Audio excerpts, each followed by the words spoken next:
entendu parler de la Caulerpa taxifolia, une belle algue tropicale devenue la bête noire des océanographes de Méditerranée, à leur donner des insomnies. Variété inconnue sur nos côtes et cela pendant des millénaires, australienne d'origine, la voir s'épanouir chez nous semblait impossible et pourtant cela survient en 1984, introduite à la suite d'une imprudence de l'aquarium de Monaco. Une belle polémique, ils s'en sont toujours défendus, mais les preuves sont là. Je vais vous conter cette histoire.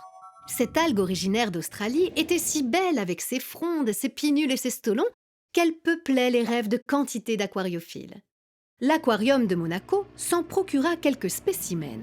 Il faut savoir que pour alimenter ces gigantesques bassins, il s'en allait pomper l'eau du large au travers de gros tuyaux.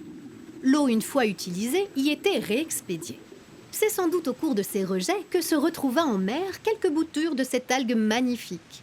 Elle trouva l'habitat au pied du rocher si propice qu'elle commença à se multiplier jusqu'à envahir en quelques années la plupart de nos côtes, comme l'aurait fait une maladie contagieuse. Une sorte de peste marine, quoi. D'ailleurs, surnommée peste verte par les pêcheurs. Au départ, juste un petit mètre carré découvert par des plongeurs à l'aplomb de l'aquarium. Très rapidement, on la retrouve à Roquebrune-Cap-Martin, puis dans le Var, à Toulon. Son expansion s'accélère, Pyrénées-Orientales, frontière espagnole. Si en 1984, elle occupait juste 1 mètre carré à l'aplomb du rocher, tenez-vous bien, en 1990, seulement 6 ans après, la surface colonisée était de 15 000 hectares, en France, Espagne, Italie, Croatie et jusqu'à Sousse, en Tunisie. Par chance, on n'en a jamais vu sur nos côtes corses. La Caulerpa est très résistante. Une faible luminosité lui suffit. On en retrouve jusqu'à 100 mètres de profondeur. On distingue sur l'algue les stolons, sorte de racines. Lorsqu'une partie en est sectionnée, la cicatrisation est rapide.